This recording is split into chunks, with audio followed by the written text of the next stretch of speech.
Hello guys, welcome back to another video. Another bargain from eBay. Now this one came up in a few days leading up to Christmas.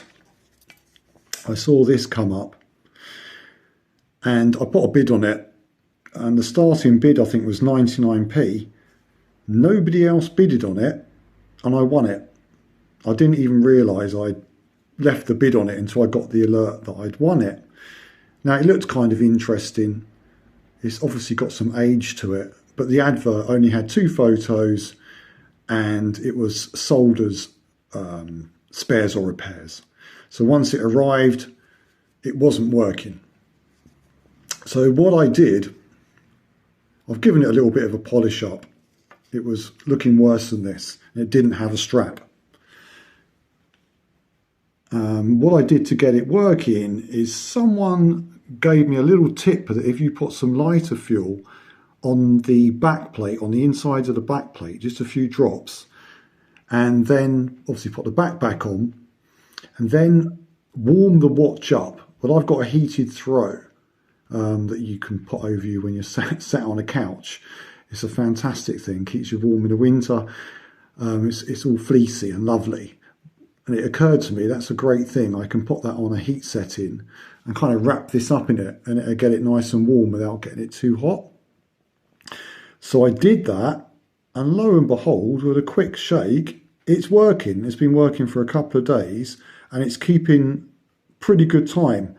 It started off a little bit fast. I adjusted it with a little speed adjustment that you have on the inside.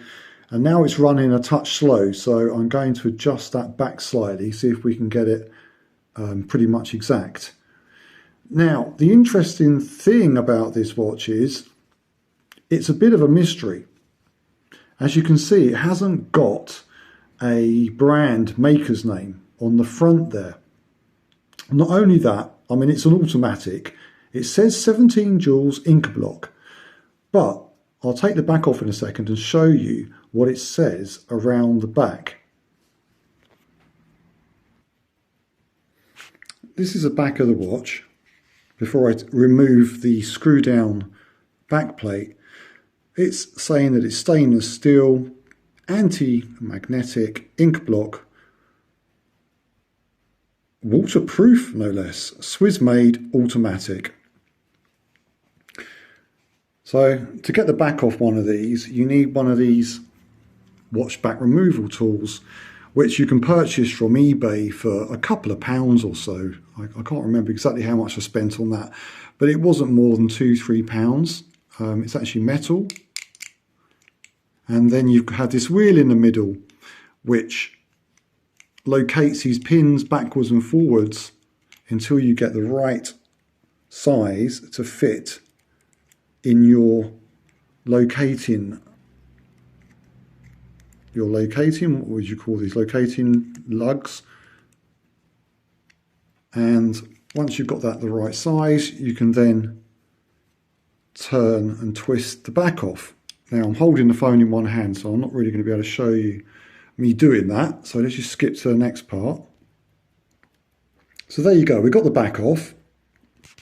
And straight away I noticed on the rotor, the automatic rotor, we can zoom in,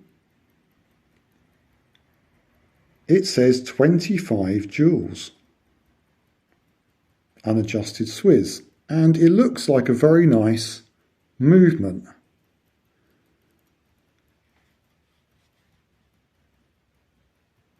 So that confused me somewhat, as it says 17 joules on the front. So I'm not quite sure what's happened to this watch, whether it's had a replacement dial at some stage. Also, I couldn't find any markers' names, or makers' names, sorry, or brands, but that stamp there is 1560.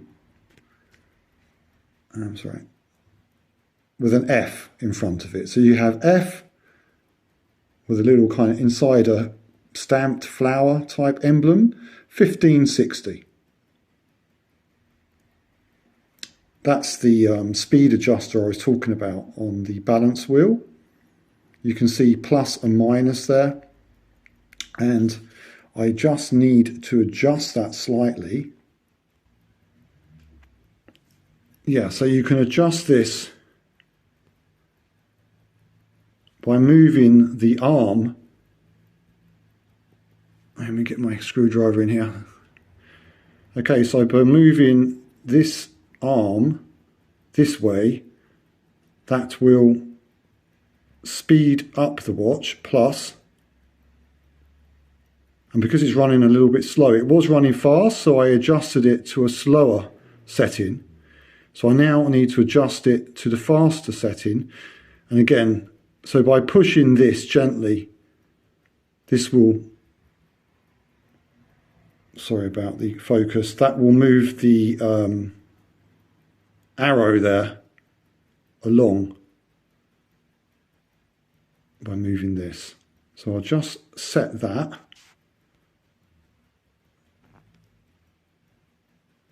So by pushing that arm to the left, it's rotated it towards the plus sign, which will increase the speed of the movement.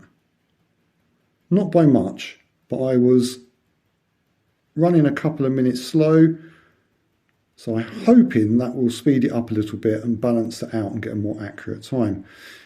So back to the story of the watch. I did a bit of research on this movement, and the F stands for Felsa, F-E-L-S-A, and it's a 1560 movement.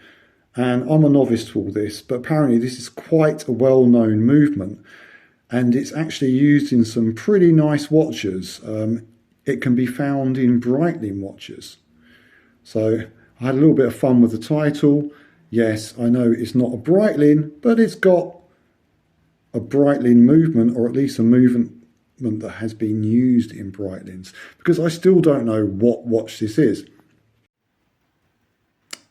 Okay, light was fading, so I've turned the light on, and I have given it a wind up. I think it does wind up. I was a bit confused whether it just works on the rotor automatic side, or you can actually wind it up. Well, I've given it a bit of wind up, and now it's running properly again. As I said, it's been off my wrist well, all day. I think it was on last night. Anyway, it seems to be working again, so that's good. And I'll just show you what it looks like on the wrist. There you go, on my 6.5-inch wrist. It's quite a smart looking watch. But going back to, probably got it on a little bit tight, but going back to what I was saying about the dial. So I'm not sure if the dial is a replacement dial. Well, you've got these really interesting Arabic numerals with a bit of a curve to them, which gives them a more Arabic look and maybe a bit of an Art Deco look. I'm guessing the age of the watch is early 1960s.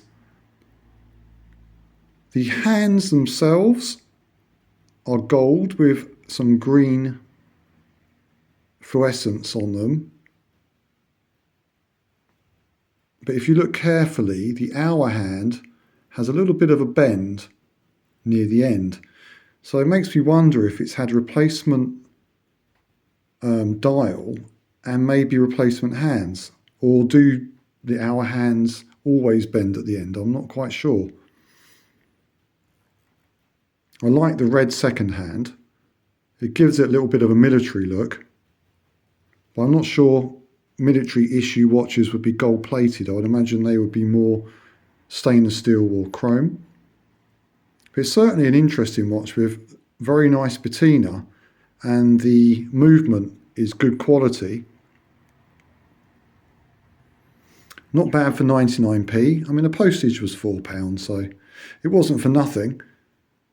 But I think I've done pretty well there. I have seen the movements alone on sale for around £40 for this Felsa 1560 movement. So there you go. There are some bargains out there. They are few and far between. Anyway, I hope you enjoyed this video. Thank you. Bye-bye.